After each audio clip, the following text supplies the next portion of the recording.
আসসালামু আলাইকুম। এটিএন বাংলা সংবাদে সবাইকে স্বাগত জানাচ্ছি তনুজা দাস। শুরুতেই জানিয়ে দেব সংবাদ শিরোনাম। গণঅভ্যুত্থানের চেতনা ধারণ করে মাঠ প্রশাসনের কর্মকর্তাদের কাজ করার নির্দেশ প্রধান উপদেষ্টার। ধর্ম বর্ণ নির্বিশেষে সবার অধিকার নিশ্চিতের আহ্বান।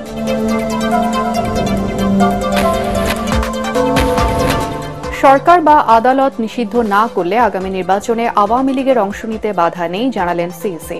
বর্তমান কমিশনকে সম্পূর্ণ চাপ মুক্ত দাবি। গণহত্যার বিচারে সর্বোচ্চ অগ্রাধিকার অন্তর্বর্তী সরকারের জানালেন আইন উপদেষ্টা। সরকারকে প্রশ্নবিদ্ধ করতে ষড়যন্ত্রের অভিযোগ রিজওয়ানা হাসানের। গণহত্যায় অভিযুক্ত শেখ হাসিনাকে প্রতীকী ফাঁসিতে ঝুলালো ছাত্রদল। ঢাকা বিশ্ববিদ্যালয়ের সাবেক প্রধানমন্ত্রীর প্রতিকৃতিতে শিক্ষার্থীদের গণজুতা নিক্ষেপ।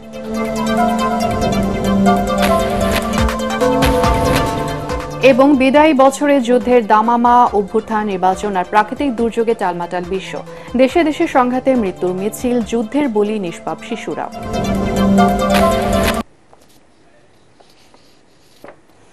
শুনছিলেন সংবাদ শিরোনাম, এবারে বিস্তারিত। ছাত্র জনতার গণঅভ্যুত্থানের চেতনা ধারণ করে মাঠ প্রশাসনের কর্মকর্তাদের কাজ করার নির্দেশ দিয়েছেন প্রধান উপদেষ্টা ডক্টর মোহাম্মদ ইউনূস। তিনি বলেন, মাঠ পর্যায়ের প্রশাসনই আসল সরকার। জুলাই বিপ্লবের চেতনা ধারণ করে তাদের কাজ করার নির্দেশ দেন তিনি। বিভাগীয় কমিশনার এবং জেলা প্রশাসকদের সঙ্গে ভিডিও কনফারেন্সে মতবিনিময়ে ডক্টর ইউনূস এসব কথা বলেন। তিনি বলেন, সরকারের কার্যক্রমে মানুষ যেন বুঝতে পারে পরিবর্তন হয়েছে। অন্তর্বর্তী সরকারের উদ্দেশ্য ও কার্যক্রম সফল করতে মাঠ প্রশাসনকে সক্রিয় ভূমিকা পালনের নির্দেশনা দেন তিনি। পুলিশ বাহিনীতে সংস্কার বিষয়ে ডক্টর ইউনূস বলেন, যারা দোষী তাদের অবশ্যই শাস্তি হবে। স্থানীয় প্রশাসনকে ধর্ম বর্ণ নির্বিশেষে সবার অধিকার নিশ্চিত করার আহ্বান জানান প্রধান উপদেষ্টা।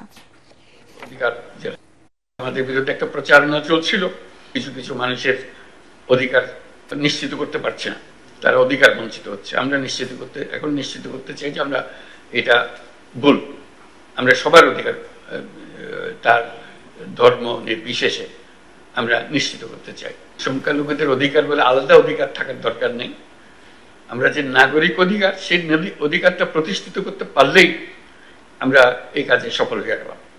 কারণ নাগরিক অধিকার মানেই হলো সকল অধিকার, যেটা আমাদের গঠনতন্ত্রে দেওয়া আছে, সেটা সংবিধানে দেওয়া আছে। সেই সংবিধান অনুসারে এগুলো আমরা নিশ্চিতভাবে পেতে পারি। রাজনৈতিক সিদ্ধান্ত ও আদালত নিষিদ্ধ না করলে আগামী জাতীয় সংসদ নির্বাচনে আওয়ামী লীগের অংশ নিতে কোনো বাধা নেই বলে জানিয়েছেন প্রধান নির্বাচন কমিশনার এএমএম নাসির উদ্দিন। নির্বাচন কমিশন সম্পূর্ণ স্বাধীন এবং চাপমুক্ত বলেও জানান তিনি। সকালে চট্টগ্রাম সার্কিট হাউসে সাংবাদিকদের প্রশ্নের জবাবে সিইসি এসব কথা বলেন। চট্টগ্রাম থেকে আরো জানাচ্ছেন সৈয়দ তামিম মাহমুদ। সোমবার সকাল 10:30টায় চট্টগ্রাম সার্কিট হাউসে পৌঁছান প্রধান নির্বাচন commissioner AMM Nasir Uddin. Voter তালিকা, হালনাগাদ ও ত্রয়োদশ জাতীয় সংসদ নির্বাচন নিয়ে আঞ্চলিক নির্বাচন কর্মকর্তা ও চট্টগ্রাম অঞ্চলের সকল জেলা উপজেলার নির্বাচন কর্মকর্তাদের সঙ্গে মতবিনিময় করেন তিনি। সভা শুরুর আগেই সাংবাদিকদের প্রশ্নের জবাবে সিইসি বলেন, আওয়ামী লীগকে নিষিদ্ধ করা না করার বিষয়টি রাজনৈতিক সিদ্ধান্ত। সরকার বা আদালত নিষিদ্ধ না করলে নিবন্ধিত কোনো দলেরই নির্বাচনে অংশ নিতে বাধা নেই বলেও জানান নাসির উদ্দিন। এটাও শোনা যাচ্ছে যে কে কোর্টে মামলা করেছে এই দলকে, যাতে ইলেকশনে না আসতে পারে সেটা আদেশ চেয়ে মামলা করেছে শুনেছি। আর যদি কোর্ট যদি রায় দেয়, আমরা কোর্টের রায় দ্বারা যেভাবে দেয় সেভাবেই ব্যবস্থা নেব। এ সময় সিইসি বলেন, বর্তমান নির্বাচন কমিশন সম্পূর্ণ স্বাধীন, কমিশনের উপর কোনো চাপ নেই। আমরা শুধু বিবেকের চাপে, আইন কানুনের চাপে, শাসনতন্ত্রের চাপে, এই বিধিবিধানের মধ্যে কাজ করার যে একটা সেটুকুর মধ্যে আছে। বর্তমান তালিকায় অনেক ভুয়া ভোটার আছে জানিয়ে সিইসি বলেন, যাচাই বাছাইয়ের মাধ্যমে এটি হালনাগাদ করা হবে। এখানে আমরা কাজ করতে গিয়ে দেখেছি যে এখানে বহু ফেক ভোটার আছে, অনেক বিদেশি ভোটার হয়ে গেছে, অনেক ভোটার মারা গেছে এবং অনেকে মনে করে যে ভোটার হয়ে কি হবে, আমার তো ভোটই দিতে পারবো না, কেউ না কেউ দিয়ে দেবে, কষ্ট করে শুধু শুধু জামা লাগে ইলেকশন অফিসে গিয়ে লাভটা কি। এই যেটা আস্থাহীনতার সৃষ্টি হয়েছে, এটাকে আমরা ফিরিয়ে আনার ব্যবস্থা নিচ্ছি। আগামী 6 মাসের মধ্যে ভোটার তালিকার হালনাগাদ কাজ শেষ করে ত্রয়োদশ জাতীয় সংসদ নির্বাচনকে অবাধ, সুন্দর ও গ্রহণযোগ্য করাই কমিশনের মূল কাজ বলেও জানান সিইসি। সৈয়দ তামিম মাহমুদ, এটিএন বাংলা, চট্টগ্রাম। জুলাই গণহত্যার বিচারে সর্বোচ্চ অগ্রাধিকার দিচ্ছে অন্তর্বর্তী সরকার। শহীদ পরিবারের আর্থিক সহায়তা প্রদান অনুষ্ঠানে এ কথা জানান আইন উপদেষ্টা ডক্টর আসিফ নজরুল। শহীদ পরিবারের আইনি সহায়তা দিতে লিগ্যাল এইড সেল গঠন করা হবে বলেও জানান তিনি। সরকারকে প্রশ্নবিদ্ধ করতে নানা ষড়যন্ত্র চলছে বলে অভিযোগ করেছেন আরেক উপদেষ্টা সৈয়দা রিজওয়ানা হাসান। এ সময় সার্জিস আলম বলেন, জুলাই বিপ্লবের শহীদদের রক্ত এখনও জীবিত, তাদের পরিবারের কেউ আর্থিক সহায়তা নয়, শুধু বিচার চায়। আরও জানাচ্ছেন ইয়াসিন রানা। জুলাই বিপ্লবে শহীদদের পরিবারের পাশে দাঁড়াতে ঢাকা দক্ষিণ সিটি কর্পোরেশন অডিটোরিয়ামে এই অনুষ্ঠানের আয়োজন করে জুলাই শহীদ স্মৃতি ফাউন্ডেশন। এ সময় ৭৭টি পরিবারের মাঝে ৫ লাখ টাকা করে চেক দেওয়া হয়। সিটি কর্পোরেশনের এই হলরুম শহীদ পরিবারের সদস্যদের কান্নাজনিত বক্তব্যে ভারী হয়ে ওঠে। খুনিদের বিচারের দাবিতে পরিবারগুলো সরকারের কাছে দাবি জানান, ক্ষোভ জানান তাদের নিরাপত্তাহীনতায়। কোন হাসপাতালে নিতে পারি নাই, পোস্টমর্টম করতে পারি নাই, কোন রকম কিশোরগঞ্জ তারাল উপজেলা নিয়ে যায়, ওইখানে কোন রকম দাপন দেয় আমরা। এ সময় উপদেষ্টা সৈয়দা রিজওয়ানা হাসান বলেন, সরকারকে প্রশ্নবিদ্ধ করতে অনেক ষড়যন্ত্র চলছে, নিজেদের মধ্যে বিভেদ তৈরি না করার আহ্বান জানান তিনি। দুঃখ পূরণের একটা বড় উপায় হবে বিচার, আরেকটা বড় উপায় হবে এই দেশটা যদি সত্যিকার অর্থেই যে জন্য আপনাদের পরিবারের শহীদেরা প্রাণ দিয়েছেন সেই লক্ষ্যে আমরা নিয়ে যাওয়ার অন্তত যাত্রাটুকুন শুরু করতে পারি। আপনাদেরকে এটাও মনে রাখতে হবে, ইংরেজিতে দুইটা কথা আছে। একটা কথা হচ্ছে জাস্টিস হারিড ইজ জাস্টিস বারিড। অতি তাড়াহুড়া করতে গেলে বিচারের মৃত্যু হয়। Justice delayed is justice denied. বিচার প্রলম্বিত হয়ে গেলে আসলে বিচার অস্বীকার করা হয়। আমরা কোনোটাই করার আমাদের ইচ্ছা নাই। সঠিক বিচার দেওয়ার ওই দায়টা আমরা নিয়েছি। আইন উপদেষ্টা আসিফ নজরুল বলেন, আপাতত বিচার কাজ ধীরগতি মনে হলেও অচিরেই তা দৃশ্যমান হবে। ইনভেস্টিগেটর, বিচারক সবাইকে নতুন নিয়োগ দিতে হয়েছে। তোমাদেরকে মনে হয় আওয়ামী লীগের প্রসিকিউটর, আওয়ামী লীগের ইনভেস্টিগেটর, আওয়ামী লীগ আমলে অ্যাপয়েন্ট করা জাজ, তারা এসে কি এই গণহত্যার বিচার করবে? আওয়ামী লীগ যে গণহত্যা করেছিল বিচার করবে? করবে না তো। ফলে সবাইকে চেঞ্জ করতে হয়েছে। এই চেঞ্জ করার প্রক্রিয়া শুরু হয়েছে আমি দায়িত্ব নেওয়ার 2 সপ্তাহের মধ্যে। এমনকি বিচার কাজ করার জন্য যে ভবন, সেই ভবনটা পুরো রিপেয়ার করতে হয়েছে। পুলিশ বাহিনীর নিষ্ক্রিয়তার বিষয়টিও তুলে ধরেন তিনি। বিচারের প্রত্যাশা, এটাকে নিয়ে ব্যবসা শুরু হয়েছে আমাদের সমাজে। এদেরকে আমরা চিহ্নিত করব, অবশ্যই তাদেরকে জবাবদিহিতার আওতায় আনতে হবে। দলীয়ভাবে গড়ে তোলা প্রশাসন, পুলিশ, বিচার কাঠামো, এটার মধ্যে আমাদের অগ্রসর হতে হচ্ছে এবং এখানে আমরা স্লথ হচ্ছি, আমাদেরকে অনেক ক্ষেত্রে বাধা বিঘ্নের সম্মুখীন হতে হচ্ছে। আমি তোমাদেরকে নিশ্চিত করতে চাই, আমি আমার স্বরাষ্ট্রমন্ত্রী যে আছেন ওনার মধ্যে কোনো রকম গাফলতি দেখি নাই, কিন্তু ওনার কথা অনুযায়ী পুলিশ কাজ করছে কিনা এটা আমি জানি না। ইয়াসিন রানা, এটিএন বাংলা, ঢাকা। গণতান্ত্রিক প্রক্রিয়ায় নতুন রাজনৈতিক দলকে স্বাগত জানাবে বিএনপি, কিন্তু বিশেষ প্রক্রিয়ায় দল গঠন করে ক্ষমতা দখলের চেষ্টা মেনে নেওয়া হবে না বলে হুঁশিয়ারি দিয়েছেন দলটির নেতারা। শেখ হাসিনা এবং তার দোসরদের অরাজকতা সৃষ্টির প্রতিবাদে সকালে জাতীয় প্রেস ক্লাবের সামনে নাগরিক সমাবেশে বিএনপি নেতারা এসব কথা বলেন। তারা বলেন, প্রশাসন সহ রাষ্ট্রের বিভিন্ন ক্ষেত্রে ঘাপটি মেরে থাকা ভারতীয় আধিপত্যের দোসরদের সরাতে না পারলে গণতন্ত্র প্রতিষ্ঠা সম্ভব নয়। দেশের ভেতরে ও বাইরের সব চক্রান্ত মোকাবেলায় অন্তর্বর্তী সরকারকে দ্রুত নির্বাচনের রোডম্যাপ ঘোষণার দাবি জানান বিএনপি নেতারা।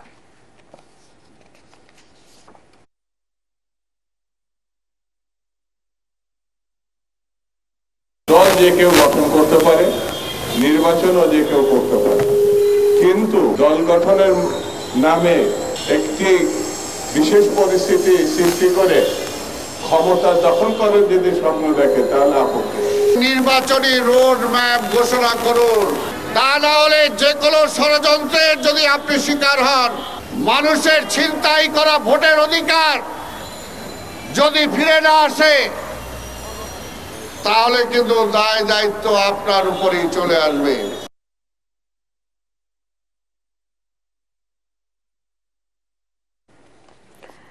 ক্ষমতায় টিকে থাকতে নিরপরাধ মানুষকে হত্যার অভিযোগে ক্ষমতাচ্যুত প্রধানমন্ত্রী শেখ হাসিনাকে দেশে ফিরিয়ে এনে সর্বোচ্চ শাস্তি নিশ্চিতের দাবি জানিয়েছে বাংলাদেশ জাতীয়তাবাদী ছাত্রদল। কারণ বাজারে শেখ হাসিনার প্রতীকী ফাঁসির আয়োজনে এই দাবি জানান ঢাকা মহানগর উত্তর ছাত্রদলের সহ সভাপতি ফখরুল ইসলাম ফাহাদ। ছাত্র জনতার হত্যাকারী আওয়ামী লীগ সহ দলটির অঙ্গ সংগঠনের শীর্ষ নেতাদের দ্রুত গ্রেফতারের দাবি জানান তিনি। এর আগে বিক্ষোভ মিছিল করেন তারা।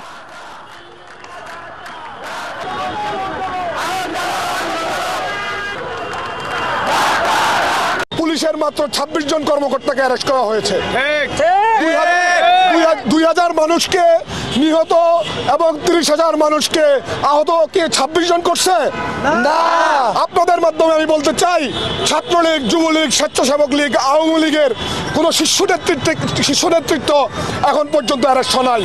অন্তর্বর্তীকালীন সরকারের উপদেষ্টাদের কাছে বলতে চাই, আমরা আপনাদেরকে নিয়ে অনেক আশাবাদী, আপনারা আমাদেরকে আশাহত করবেন না। এই জুলাই গণ অভ্যুত্থানকে আপনারা ব্যর্থ হতে দিবেন না। হাসিনা এবং তার দোসরদের অবিলম্বে আইনের আওতায় আপনারা আনতে হবে। ঢাকা বিশ্ববিদ্যালয়ের ক্রিয়াশীল সকল ছাত্র সংগঠনের উদ্যোগে শেখ হাসিনার প্রতিকৃতিতে গণজুতা নিক্ষেপ কর্মসূচি চলছে। দর্শক, এই মুহূর্তে সেখানে আছেন আমাদের সহকর্মী মাজহারুল হক মুহাজির, কথা বলছি তার সাথে। মুহাজির, ঢাকা বিশ্ববিদ্যালয়ের শিক্ষার্থীদের কর্মসূচির ব্যাপারে জানাবেন।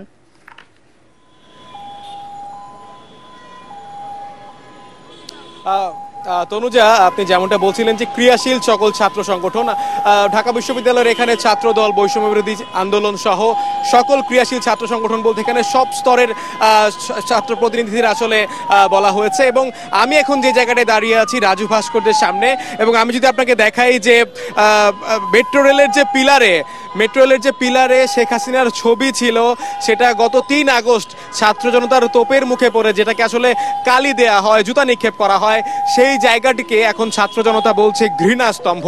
সেই ঘৃণাস্তম্ভে আজ আবারও তার যে ব্যঙ্গচিত্রটি ছিল সেটি মুছে ফেলে আবারও সেই রূপ ধারণ করা হয়, এবং সেইখানে আপনারা দেখতে পাচ্ছেন যে সেই আগের রূপে আসলে ফিরিয়ে নেওয়া হয়েছে।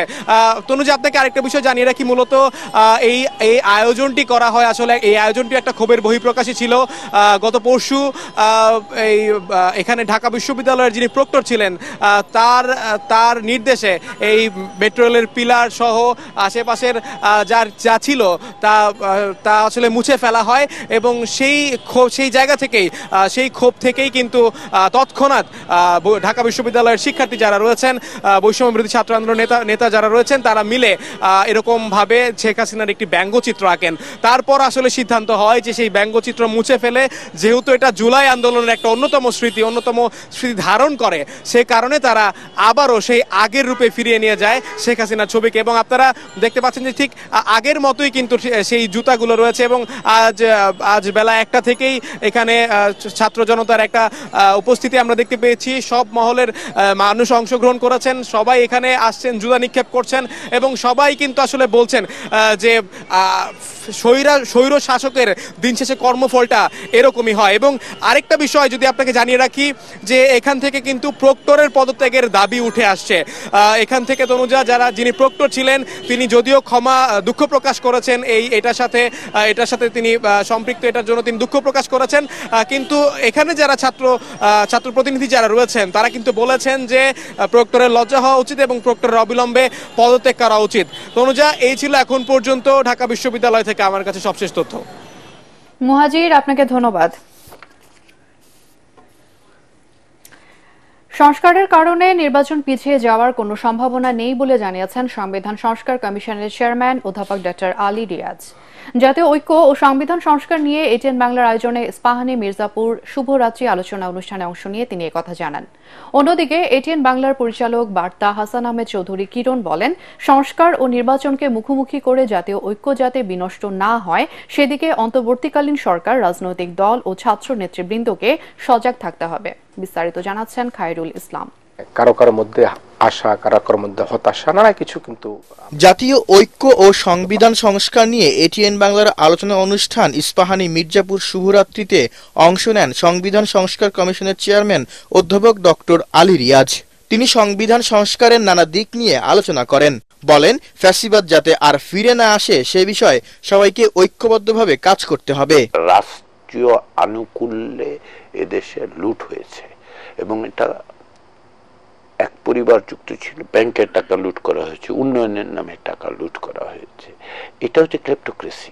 ৭৫ থেকে ৯০ পর্যন্ত রাষ্ট্রপতির হাতে যে ক্ষমতা ছিল সেই ক্ষমতা সবটাই আপনি নিয়ে আসলেন প্রধানমন্ত্রীর কাছে। প্রধানমন্ত্রীর পুতুল হওয়া ছাড়া রাষ্ট্রপতির কিছু করার নাই, সংবিধান বলছে তাই। সংস্কার কমিশনের কারণে নির্বাচন পিছিয়ে যাওয়ার কোনো সম্ভাবনা নেই।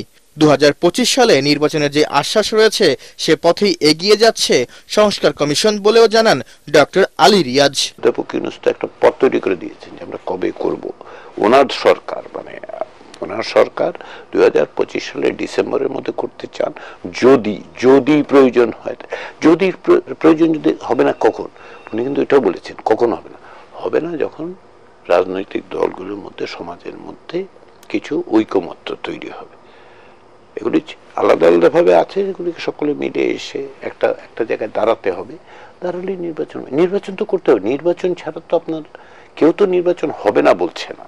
সংস্কার নির্বাচনকে আমরা যাতে মুখোমুখি না করে দেশের মধ্যে ছাত্র জনতা, রাজনৈতিক দলগুলোর যে অবস্থান রয়েছে সে অবস্থানকে যাতে কোনোভাবে আমরা এমন কোনো পরিস্থিতি তৈরি না করি যাতে এই পতিত সরকারের যারা প্রেতাত্মারা রয়েছেন তারা কোনো আশ্রয় প্রশ্রয় পেয়ে যায়। এটিএন বাংলার বার্তা পরিচালক হাসান আহমেদ চৌধুরী কিরণ বলেন, পতিত আওয়ামী সরকার দেশের সকল কাঠামোকে ধ্বংস করে মানুষের অধিকার ভূলণ্ডিত করেছিল। এই হত্যাকারীরা, এই জুলুমকারীরা, এই ফ্যাসিস্ট সরকারের যারা দোষর ছিলেন তারা ইতিহাসের আস্থা করে তারা নিক্ষিপ্ত হবেন এবং সে আস্থা করে যারা নিক্ষিপ্ত হবেন তাদেরকে নিশ্চয়ই রাষ্ট্র সরকার বিচারের মাধ্যমে শাস্তির আওতা আনবেন। ইতিহাসের খলনায়করা বিচারের মাধ্যমে কারাগারে যাবে, আর জুলাই বিপ্লবের শহীদরা ইতিহাসের মহানায়ক হয়ে বেঁচে থাকবে জানিয়ে হাসান আহমেদ চৌধুরী কিরণ বলেন, কোন ষড়যন্ত্রকারী জুলাই বিপ্লবের অর্জনকে নস্যাৎ করতে পারবে না। তাই ছাত্র জনতা সবাইকে ঐক্যবদ্ধভাবে কাজ করতে হবে। কিছু অংশ বেশি সংস্কার করা। খায়রুল ইসলাম, এটিএন বাংলা, ঢাকা। এটি হচ্ছে মূলত পুনর্লিখন বলতে বুঝি। এবার ঘটনাবহুল ২০২৪।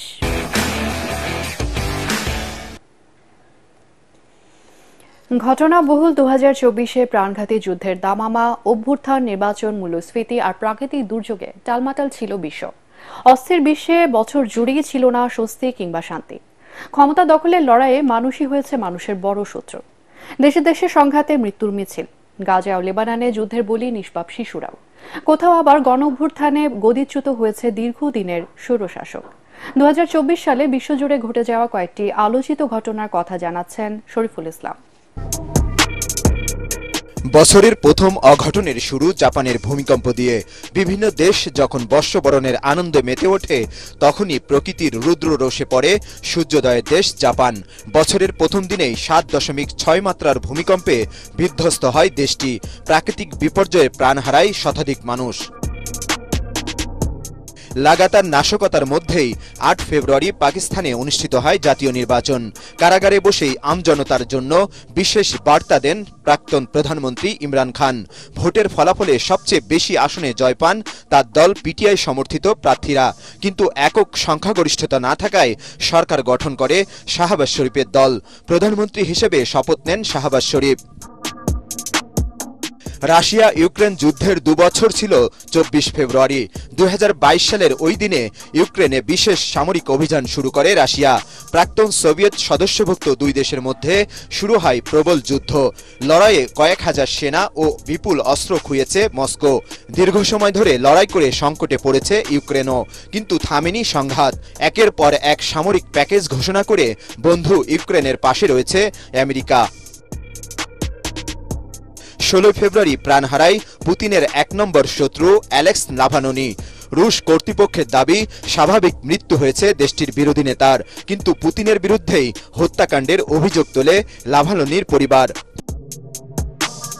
১৭ মার্চ প্রেসিডেন্ট নির্বাচনে ৮৭.৮% ভোটের সমর্থন নিয়ে আবারও রাশিয়ার ক্ষমতার মসনদে বসেন পুতিন। ইউক্রেন যুদ্ধ বিরোধী নেতা নাভালনির মৃত্যু কোনো কিছুই দমাতে পারেনি তাকে।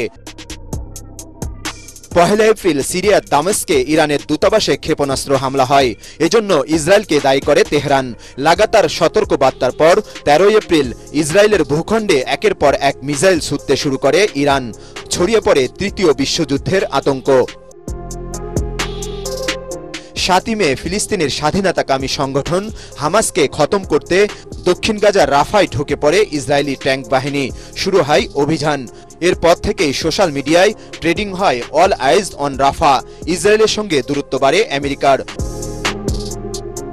19 মে আজারবাইজানের প্রেসিডেন্টের সঙ্গে আরস নদীর উপরে একটি বাঁধ উদ্বোধনের কথা ছিল ইরানের প্রেসিডেন্ট ইব্রাহিম রাইসির। সেই কর্মসূচি ভয়ঙ্কর বিপদ ডেকে আনে রাইসির। একটি পার্বত্য অঞ্চল পার হওয়ার সময় কপ্টারটি নিয়ন্ত্রণ হারিয়ে পাহাড়ে আশ্রে পড়ে। প্রাণ হারান ইরানের প্রেসিডেন্ট। ইব্রাহিম রাইসির আকস্মিক মৃত্যুর পর ভোট হয় ইরানে। 6 জুলাই নতুন প্রেসিডেন্ট নির্বাচিত হন সংস্কারপন্থী নেতা মাসুদ পেজেকসিয়ান। ইরানের নতুন প্রেসিডেন্টের শপথ অনুষ্ঠানে গিয়েই গুপ্তঘাতকের হাতে তেহরানে মৃত্যু হয় হামাসের রাজনৈতিক প্রধান ইসমাইল হানিয়ার। এই খুনে অভিযোগের আঙুল ওঠে ইসরায়েলের দিকে। 19 সেপ্টেম্বর একের পর এক বিস্ফোরণে কেঁপে ওঠে লেবানন। সশস্ত্র সংগঠন হিজবুল্লাহর সদস্য সহ প্রাণ যায় অন্তত 500 জনের। 27 সেপ্টেম্বর ইসরায়েলি বাহিনীর অভিযানে নিহত হন হিজবুল্লাহ প্রধান হাসান নাসরুল্লাহ। 2024 সালের 7 অক্টোবর ছিল গাজা যুদ্ধের 1 বছর। ইসরায়েলের বুকে নজিরবিহীন হামলা চালায় হামাস। এর প্রতিশোধ নিতে অপারেশন আয়রন সোড শুরু করে ইসরায়েলি বাহিনী। বোমার আঘাতে কার্যত মৃত্যুপুরীতে পরিণত হয়েছে গাজা। এখন পর্যন্ত প্রাণ হারিয়েছেন নারী শিশুসহ 46,000 ফিলিস্তিনি। 5 নভেম্বর প্রেসিডেন্ট নির্বাচন হয় আমেরিকায়। শুরুতে 82 বছরের বাইডেনকে প্রার্থী হিসেবে বেছে নেয় ডেমোক্র্যাট। পরে ভোটের লড়াই থেকে সরে যান বাইডেন। প্রেসিডেন্ট হওয়ার দৌড়ে সামিল হন মার্কিন ভাইস প্রেসিডেন্ট কমলা হ্যারিস। কিন্তু নির্বাচনে কমলাকে অনেকটা পেছনে ফেলে দেন রিপাবলিকান নেতা ডোনাল্ড ট্রাম্প। ভোটে জিতে দুরন্ত প্রত্যাবর্তন ঘটান মার্কিন এই ধনকুবের। বাংলাদেশের মতো অনেকটা একই কায়দায় পতন হয় সিরিয়ার বাশার সরকারের। 27 নভেম্বর দেশটিতে গৃহযুদ্ধ ভয়ঙ্কর রূপ নেয়। প্রেসিডেন্ট বাশার আল আসাদ পালিয়ে আশ্রয় নেন রাশিয়ায়। পতন ঘটে আসাদ পরিবারের 54 বছরের শাসনের অবসান। 2021 সালে সামরিক অভ্যুত্থানের মাধ্যমে মিয়ানমারের ক্ষমতা দখলে নেয় দেশটির জান্তা বাহিনী। এরপর থেকে বিদ্রোহী গোষ্ঠীগুলোর সঙ্গে তাদের সংঘর্ষ চলছে। বছরের একেবারে শেষ সময়ে ডিসেম্বরে মিয়ানমারের রাখাইন রাজ্যের উত্তর সীমান্ত এলাকা পুরোপুরি দখলে নিয়েছে আরাকান আর্মি। এছাড়াও ভারত মালদ্বীপ সংঘাত, তাইওয়ানে প্রেসিডেন্ট নির্বাচন নিয়ে চীনের সাথে অস্থিরতা, হাইতিতে চরম অরাজকতার মুখে অ্যারিয়েল হেনরি সরকারের পতন, ব্রিটিশ রাজবধূর ক্যান্সারে রাজপরিবারের দুঃসংবাদ, বন্যায় ব্রাজিলে ভয়াবহ প্রাকৃতিক বিপর্যয়, গাজায় ফিলিস্তিনি হত্যার প্রতিবাদে আমেরিকার বিশ্ববিদ্যালয় সহ বিশ্বজুড়ে বিক্ষোভ, ঋষি সুনাকের পরাজয়ের মধ্য দিয়ে রাজার দেশ ব্রিটেনে টরি শাসনের অবসানের মতো ঘটনা শিরোনাম হয়েছে বিদায়ী বছরে। গণ অভ্যুত্থান সইতে না পেরে ভারতীয় গণমাধ্যমে বাংলাদেশ নিয়ে দেশটির সংবাদ মাধ্যমের মিথ্যা প্রচারণাও অস্বস্তিতে ফেলে ঢাকা দিল্লির সম্পর্কে। স্বস্তির আশা নিয়ে শুরু হলেও বিদায়ী বছরের শেষ প্রান্তে এসে বিশ্বজুড়ে বাড়ে অস্থিরতা। মধ্যপ্রাচ্যে যুদ্ধ, উত্তেজনা কিংবা রাশিয়া ইউক্রেন যুদ্ধ কোনোটারই সমাধান হয়নি। উল্টো যোগ হয়েছে ইরান ইসরায়েলের পাল্টাপাল্টি হামলা। অস্থিরতা বেড়েছে বাংলাদেশ সহ দক্ষিণ এশিয়ার দেশগুলোতেও। তবে নতুন বছরে এসব সংকট থেকে কি মুক্তি মিলবে, থেকেই যাচ্ছে সেই প্রশ্ন। Shariful Islam, ATN Bangla. Post graduate trainee চিকিৎসকদের ভাতা বাড়িয়ে প্রজ্ঞাপন জারি করেছে সরকার। প্রজ্ঞাপন অনুযায়ী আগামী মাস থেকে তারা 30,000 টাকা ভাতা পাবেন। এরপর আগামী জুলাই মাস থেকে ভাতা পাবেন 35,000 করে। অর্থ মন্ত্রণালয়ের অর্থ বিভাগের উপসচিব সৈয়দ আলী বিন হাসানের সই করা প্রজ্ঞাপনে এসব তথ্য জানানো হয়। এতে বলা হয়েছে, Bangladesh college of physicians and সার্জনসের FCPS প্রথম পর্ব পাশ করা অবৈতনিক প্রশিক্ষণার্থীদের মাসিক পারিতোষিক ভাতার হার বিদ্যমান 25,000 টাকা থেকে 20% বাড়িয়ে 30,000 টাকা নির্ধারণ করা হলো। এর আগে গতকাল আন্দোলনরত পোস্ট গ্রাজুয়েট ট্রেনি চিকিৎসকদের 4 সদস্যের প্রতিনিধি দলের সঙ্গে বৈঠক করেন স্বাস্থ্য মন্ত্রণালয় বিষয়ক প্রধান উপদেষ্টার বিশেষ সহকারী অধ্যাপক ডাক্তার সাইদুর রহমান।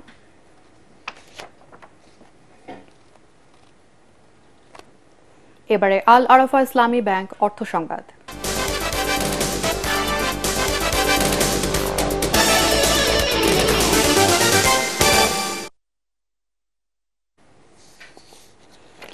হবিগঞ্জে পুলিশ সুপারের কার্যালয়ের সামনে অবাধে চলছে মাদকের রমরমা ব্যবসা।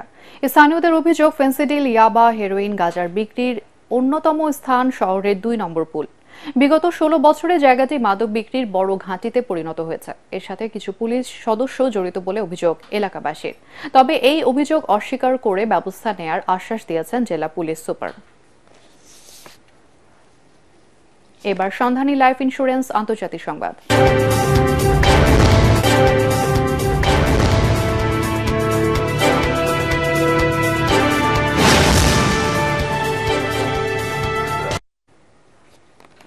চলে গেলেন আমেরিকার ইতিহাসের সবচেয়ে দীর্ঘজীবী প্রেসিডেন্ট জিমি কার্টার। স্থানীয় সময় রবিবার বিকেলে জর্জিয়া অঙ্গরাজ্যের প্লেন্সে নিজ বাড়িতে শেষ নিঃশ্বাস ত্যাগ করেন শান্তিতে নোবেল জয়ী এই প্রেসিডেন্ট। জিমি কার্টারের মৃত্যুর খবর নিশ্চিত করেছে তার প্রতিষ্ঠিত কার্টার সেন্টার। তাকে অসাধারণ নেতা উল্লেখ করে শোক জানিয়েছেন প্রেসিডেন্ট বাইডেন। দেখুন শরীফুল ইসলামের আরেকটি report. The office of President of the United States and will to the best of my ability president হিসেবে জিমি কার্টারের দায়িত্ব পালন খুব একটা সুখকর ছিল না। অর্থনৈতিক দুরবস্থা ও কূটনৈতিক সংকট সামলাতে না পেরে এক মেয়াদের বেশি ক্ষমতায় থাকতে পারেননি তিনি। ডেমোক্র্যাট দল থেকে নির্বাচিত কার্টার 1977 থেকে 1981 সাল পর্যন্ত আমেরিকার প্রেসিডেন্টের দায়িত্ব পালন করেন। জনপ্রিয়তা হারিয়ে হোয়াইট হাউস ছাড়ার পর মানবিক নানা কর্মকাণ্ডের মাধ্যমে নিজের সুনাম ফিরিয়ে আনেন জিমি কার্টার। এজন্য 2002 সালে শান্তিতে নোবেল জিতে নেন সাবেক এই প্রেসিডেন্ট। 1924 সালের 1 অক্টোবর জর্জিয়ায় জন্মগ্রহণ করেন জেমস আল কার্টার জুনিয়র। তার বাবা ছিলেন একজন কৃষক। কিশোর বয়স থেকেই স্কুলে শিক্ষকতা করেন জিমি কার্টার। প্রেসিডেন্টের দায়িত্ব পালনেও শক্তিশালী নৈতিকতার চেতনা নিয়ে আসেন তিনি। কোনো রাগঢাক ছাড়াই নিজের ধর্মীয় বিশ্বাস প্রকাশ করতেন। এক পর্যায়ে কোটিপতি হন জিমি কার্টার। জর্জিয়া থেকে কংগ্রেস সদস্য নির্বাচিত হয়ে পরে গভর্নর হন। এরপর 1976 সালে জেরাল্ড ফোর্ডকে হারিয়ে আমেরিকার 39তম প্রেসিডেন্ট হন তিনি। গেল অক্টোবর মাসে 100তম জন্মদিন উদযাপন করেন কার্টার। 4 সন্তান ও 11 নাতি নাতনির সংসারে স্ত্রী রোসালিনকে হারিয়েছেন মাত্র 1 বছর আগেই। এর মধ্যেই শারীরিক নানা জটিলতায় ভুগছিলেন তিনি। অবশেষে দীর্ঘ জীবনের ইতি টেনে না ফেরার দেশে চলে গেলেন বর্ষিয়ান এই রাজনীতিবিদ। শরীফুল ইসলাম, এটিএন বাংলা। এবারে পাটেক্স খেলার খবর।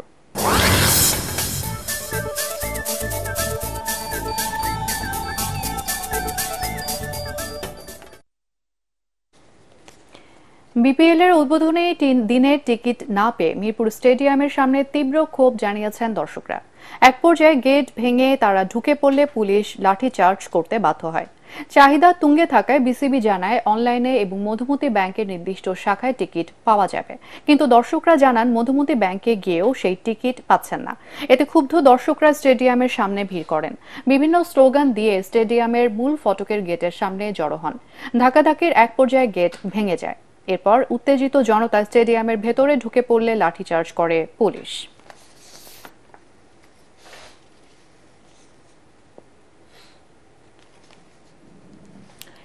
মিরপুরে বিপিএল এর উদ্বোধনী ম্যাচে ফরচুন বরিশালের বিপক্ষে ব্যাট করছে দুর্বার রাজশাহী। এর আগে টস জিতে ফিল্ডিং এর সিদ্ধান্ত নেন বরিশালের অধিনায়ক তামিম ইকবাল। বরিশালের হয়ে বিদেশি ক্রিকেটারদের মধ্যে খেলছেন পাকিস্তানের শাহিন শাহ আফ্রিদি, ফাহিম আশরাফ, ওয়েস্ট ইন্ডিজের কাইল মার্স এবং আফগানিস্তানের মোহাম্মদ নবী। অন্যদিকে রাজশাহীর একাদশে আছেন মোহাম্মদ হারিস, রায়ান বার এবং লাহিরু সামারাকুন। শেষ খবর পর্যন্ত দুর্বার রাজশাহীর সংগ্রহ 2 উইকেটে 90 রান।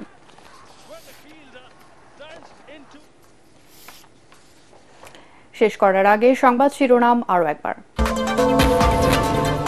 গণঅভ্যুত্থানে চেতনা ধারণ করে মাঠ প্রশাসনের কর্মকর্তাদের কাজ করার নির্দেশ প্রধান উপদেষ্টার। ধর্ম বর্ণ নির্বিশেষে সবার অধিকার নিশ্চিতের আহ্বান।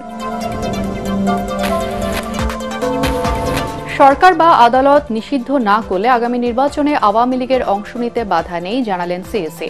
বর্তমান কমিশনকে সম্পূর্ণ চাপ মুক্ত দাবি। গণহত্যার বিচারের সর্বোচ্চ অগ্রাধিকার অন্তর্বর্তী সরকারের জানালেন আইন উপদেষ্টা। সরকারকে প্রশ্নবিদ্ধ করতে ষড়যন্ত্রের অভিযোগ রিজওয়ানা হাসানের। গণহত্যায় অভিযুক্ত শেখ হাসিনাকে প্রতীকী ফাঁসিতে ঝুলালো ছাত্রদল। ঢাকা বিশ্ববিদ্যালয়ের সাবেক প্রধানমন্ত্রীর প্রতিকৃতিতে শিক্ষার্থীদের গণজুতা নিক্ষেপ।